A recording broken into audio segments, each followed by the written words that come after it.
Guys, welcome to my YouTube channel Megha vlogs. ಇವತ್ತಿನ ವಿಡಿಯೋದಲ್ಲಿ ನಾನು ನಿಮಗೆ ಮೊಳಕೆ ಕಟ್ಟಿದ ಸಾಂಬಾರು ಮಾಡೋದು ಹೇಗೆ ಅಂತ ತೋರಿಸ್ತಿದ್ದೀನಿ. ಇದು ತುಂಬ ಈಸಿ ರೆಸಿಪಿ ಮತ್ತು ತುಂಬ ಬಾಡಿಗೆ ಒಳ್ಳೆಯದು. ಏನು ಗೊತ್ತಾ, ಈ ಸಾಂಬಾರು ಜೊತೆ ಇಡ್ಲಿ ಅಂತೂ ತುಂಬ ಚೆನ್ನಾಗಿರುತ್ತೆ. ಇಲ್ಲ ಬಿಸಿ ಮುದ್ದೆ ಜೊತೆ ತಿನ್ಬೋದು, ಇಲ್ಲ ಅನ್ನ ಜೊತೆ ತಿನ್ಬೋದು, ಯಾವುದ್ರಲ್ಲಾದರೂ ತಿನ್ಬೋದು ನೀವು ಇದನ್ನು. ಇಲ್ಲ ದೋಸೆ, ರೊಟ್ಟಿ ಆ ಥರ ಜೊತೆನಾದರೂ ತಿನ್ಬೋದು. ತುಂಬ ಚೆನ್ನಾಗಿರುತ್ತೆ ಈ ಸಾಂಬಾರು. ಬನ್ನಿ ಹೇಗೆ ಮಾಡೋದು ಅಂತ ನೋಡೋಣ. ಎಲ್ಲ ಥರ ಕಾಳನ್ನು ಹಾಕಿ ನೆನೆ ಹಾಕಿ ಮೊಳಕೆ ಕಟ್ಟಿದ್ದೀನಿ. ನೋಡಿ ಎಷ್ಟು ಚೆನ್ನಾಗಿ ಮೊಳಕೆ ಬಂದಿದೆ. ಏನು ಗೊತ್ತಾ, ಮೊಳಕೆ ಕಾಳು ತಿನ್ನೋದ್ರಿಂದ ತುಂಬ ಒಳ್ಳೆಯದು, ತುಂಬ ಶಕ್ತಿ ಬರುತ್ತೆ. ಯಾರಾದರೂ ಡಯಟ್ ಮಾಡ್ತಿದ್ರೆ ಇದು ಬೆಸ್ಟ್ ಪ್ರೋಟೀನ್ ಫುಡ್ಡು. ಬರೀ ಕಾಳು ತಿನ್ನೋದಕ್ಕಿಂತ ಈ ಥರ ಮೊಳಕೆ ಕಟ್ಟಿದ ಕಾಳು ತಿಂದರೆ ತುಂಬ ಒಳ್ಳೆಯದು ಬಾಡಿಗೆ. ನೋಡಿ ಎಷ್ಟು ಚೆನ್ನಾಗಿ ಮೊಳಕೆ ಬಂದಿದೆ.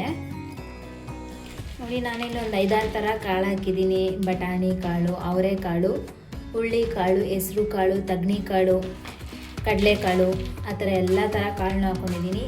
ಬನ್ನಿ ಮೊಳಕೆ ಕಟ್ಟಿದ ಸಾಂಬಾರು ಮಾಡೋದು ಹೇಗೆ ಅಂತ ನೋಡೋಣ. ಇವಾಗ ಒಂದು ಮಿಕ್ಸಿ ಜಾರಿಗೆ ಒಂದು ದೊಡ್ಡ ಸೈಜ್ ಈರುಳ್ಳಿನ ಕಟ್ ಮಾಡಿ ಇಟ್ಕೊಂಡಿದ್ದೀನಿ, ಅದನ್ನು ಹಾಕೋತಿದ್ದೀನಿ. ಇವಾಗ ನಾನು ಒಂದು ಬೆಳ್ಳುಳ್ಳಿನ ಬಿಡಿಸಿ ಹಾಕೋತಿದ್ದೀನಿ, ಒಂದೇ ಸಾಕು. 1.5 ಇಂಚಷ್ಟು ಶುಂಠಿನ ಹಾಕೋತಿದ್ದೀನಿ. ಚಿಕ್ಕದು 2 ಟೊಮೊಟೊ ಕಟ್ ಮಾಡಿ ಹಾಕೋತಿದ್ದೀನಿ. ದೊಡ್ಡ ಸೈಜ್ ಆದರೆ ಒಂದೇ ಟೊಮೊಟೊ ಸಾಕಾಗುತ್ತೆ. 2 ಟೊಮೊಟೊ ಹಾಕೋತಿದ್ದೀನಿ. ನೋಡಿ ಇಲ್ಲಿ ಒಂದು 2 ಪೀಸ್ ಚಕ್ಕೆ, ಒಂದು 3 ಲವಂಗನ ಹಾಕೋತಿದ್ದೀನಿ. ಮಸಾಲೆ ಏನು ಜಾಸ್ತಿ ಬೇಡ, ಸ್ವಲ್ಪ ಹಾಕೊಳ್ಳಿ ಸಾಕು. ಇವಾಗ ಒಂದು 2 ಸ್ಪೂನ್ ಕಡಲೆನ ಹಾಕೋತಿದ್ದೀನಿ. ಇದೇನು ಆಪ್ಷನಲ್ಲು, ಸಾಂಬಾರು ಸ್ವಲ್ಪ ಗಟ್ಟಿ ಬರಲಿ ಅಂತ ನಾನು ಹಾಕೋತಿದ್ದೀನಿ. ಕಡಲೆ ಹಾಕೋದ್ರಿಂದ ಸಾಂಬಾರು ಸ್ವಲ್ಪ ಗಟ್ಟಿ ಬರುತ್ತೆ, ಅದಕ್ಕೆ ಕಡಲೆನ ಹಾಕೋತಿದ್ದೀನಿ ನಾನು. ಒಂದು ಸ್ವಲ್ಪ ಕೊತ್ತಂಬರಿ ಸೊಪ್ಪನ್ನ ಹಾಕ್ತಿದ್ದೀನಿ. ಪುದೀನ ಸೊಪ್ಪನ್ನು ಕೂಡ ಹಾಕೋತಿದ್ದೀನಿ. ಮನೆಯಲ್ಲೇ ಮಾಡಿರುವಂಥ ಸಾಂಬಾರು ಪೌಡ್ರನ್ನ ಹಾಕ್ಕೊಳ್ಳಿ. ಅದೇ ನೀವು ತರಕಾರಿ ಸಾಂಬಾರಿಗೆಲ್ಲ ಮನೇಲಿ ಸಾಂಬಾರು ಪೌಡ್ರನ್ನ ಮಾಡಿ ಇಟ್ಕೊಂಡಿರ್ತೀರಲ್ಲ, ಅದನ್ನು ಹಾಕ್ಕೊಳ್ಳಿ. 1-2 ಸ್ಪೂನಷ್ಟು, 1-2 ಸ್ಪೂನ್ ಹಾಕ್ಕೊಳ್ಳಿ.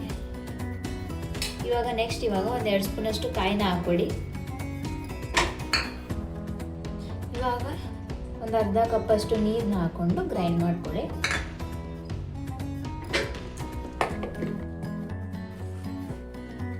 ಇವಾಗ ನೋಡಿ ಗ್ರೈಂಡ್ ಮಾಡಿದಾಯಿತು.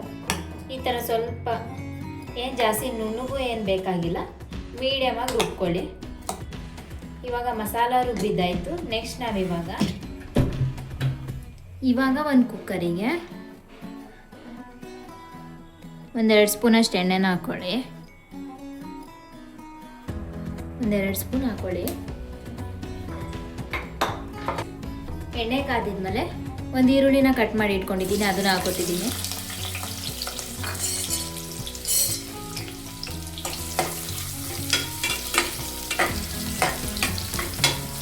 ಇವಾಗ ಈರುಳ್ಳಿ ಸ್ವಲ್ಪ ಫ್ರೈ ಆದಮೇಲೆ ಮೊಳಕೆ ಕಟ್ಟಿದ ಕಾಳನ್ನ ಹಾಕ್ಕೊಳ್ಳಿ. ಮೊಳಕೆ ಕಟ್ಟಿದ ಕಾಳು ಹಾಕಿ ಏನು ಜಾಸ್ತಿ ಏನು ಫ್ರೈ ಮಾಡಬೇಕಾಗಿಲ್ಲ, ಒಂದು 1 ಮಿನಿಟ್ ಫ್ರೈ ಮಾಡ್ಕೊಳ್ಳಿ.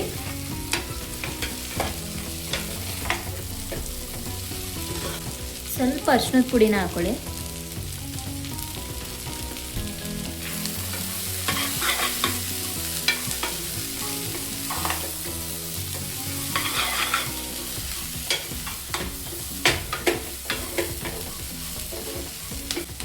ಏನು ಗೊತ್ತಾ, ಇವಾಗ ನಾನು ಆಲೂಗೆಡ್ಡೆನೂ ಮತ್ತು ಆಲೂಗೆಡ್ಡೆನ ಸಿಪ್ಪೆ ತೆಗ್ದು ಕಟ್ ಮಾಡಿ ಇಟ್ಕೊಂಡಿದ್ದೀನಿ.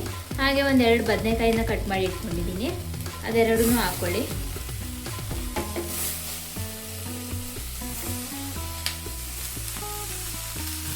ನೀರಲ್ಲಿ ನೆನೆ ಹಾಕಿ ಇಟ್ಟಿದೆ ಕಟ್ ಮಾಡಿಬಿಟ್ಟು, ಇವಾಗ ಅದನ್ನು ಹಾಕ್ಕೊಳ್ಳಿ.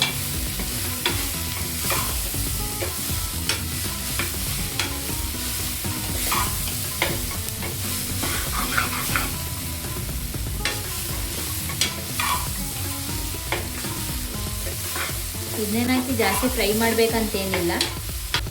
ಆಲೂಗೆಡ್ಡೆ ಬದನೆಕಾಯಿ ಹಾಕಿದ್ರೇ ಮೊಳಕೆ ಕಟ್ಟಿದ ಸಾರು ತುಂಬ ರುಚಿಯಾಗಿ ಬರೋದು.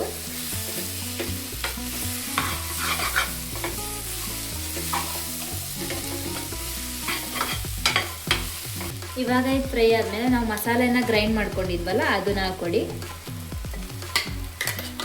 ಏನು ಜಾಸ್ತಿ ಕಾಳೇನು ಫ್ರೈ ಮಾಡ್ಕೋಬೇಡಿ.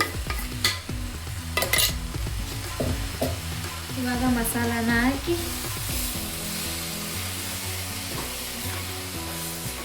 ಮಿಕ್ಸ್ ಮಾಡ್ಕೊಳ್ಳಿ.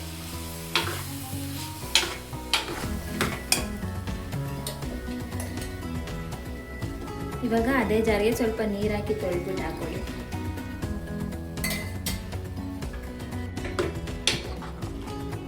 ಕನ್ಸಿಸ್ಟೆನ್ಸಿ ನೋಡ್ಕೊಂಡು ನೀರನ್ನ ಹಾಕೊಳ್ಳಿ. ನಾನು ಇನ್ನೊಂದು ಸ್ವಲ್ಪ ನೀರನ್ನ ಹಾಕ್ತೀನಿ.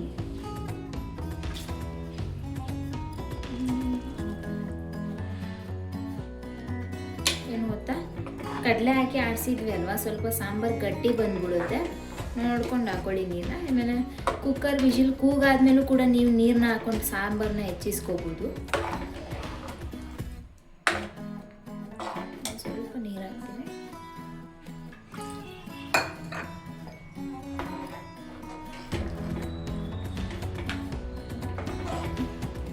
ಕೂಗಾದ್ಮೇಲೆ ಹೆಚ್ಚಿಸ್ಕೊಳ್ಳೋಣ.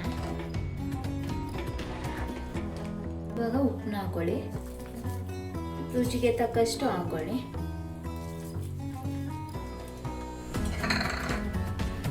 ಇವಾಗ ಉಪ್ಪು ಹಾಕಿದಾದ್ಮೇಲೆ ಒಂದು ರೌಂಡ್ ಮಿಕ್ಸ್ ಮಾಡಿ ಒಂದು ಮಳ್ಳು ಬರಲಿ ಅಲ್ಲಿವರೆಗೂ ಕುದಿಸ್ಕೊಳ್ಳಿ.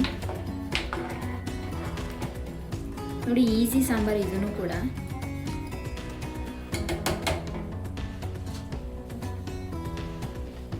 ಇವಾಗ ನೋಡಿ ಕುದಿ ಬಂತು. ಇವಾಗ 2 ವಿಜಿಲ್ ಹಾಕಿಸ್ಕೊಳ್ಳಿ. 2 ವಿಜಿಲ್ ಕೂಗಿದ್ರೆ ಸಾಕು. ನೋಡಿ, ಇವಾಗ ವಿಶಿಲ್ ಬಂದಾಯಿತು. ಓಪನ್ ಮಾಡ್ತಾ ಇದ್ದೀನಿ ಕುಕ್ಕರ್ ಲಿಡ್ನ. ಕಾಳೆಲ್ಲ ಎಷ್ಟು ಚೆನ್ನಾಗಿ ಬೆಂದಿದೆ ಅಂತ. ಮೊಳಕೆ ಕಟ್ಟಿದ ಕಾಳು ಸಾಂಬಾರು ರೆಡಿ ಆಯಿತು. ನೋಡಿ, ನಿಜವಾಗ್ಲೂ ಇದು ತುಂಬ ಒಳ್ಳೆಯದು ಬಾಡಿಗೆ. ಎಲ್ಲ ಥರ ಕಾಳನ್ನ ಹಾಕಿ ಮೊಳಕೆ ಕಟ್ಟಿ ಈ ಥರ ಸಾಂಬಾರು ಮಾಡಿಕೊಂಡ್ರೆ ತುಂಬ ಚೆನ್ನಾಗಿರುತ್ತೆ. ಏನು ಗೊತ್ತಾ, ಮೊಳಕೆ ಕಟ್ಟಿದ ಕಾಳಲ್ಲಿ ನೀವು ಸಲಾಡ್ ಕೂಡ ಮಾಡ್ಕೋಬೋದು. ನಾನೇನು ಸಾಂಬಾರು ಮಾಡಿದ್ದೀನಿ.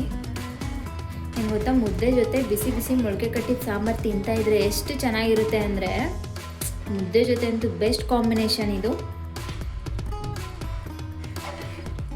ಇವಾಗ ಸಾಂಬಾರು ರೆಡಿ ಆಯಿತು. ನೋಡಿ, ನೀವು ಕೂಡ ಈ ಈಸಿ ರೆಸಿಪಿನ ಮನೇಲಿ ಒಂದ್ಸಾರಿ ಟ್ರೈ ಮಾಡಿ, ಹೇಗಿದೆ ಅಂತ ಕಮೆಂಟ್ ಕೂಡ ಮಾಡಿ.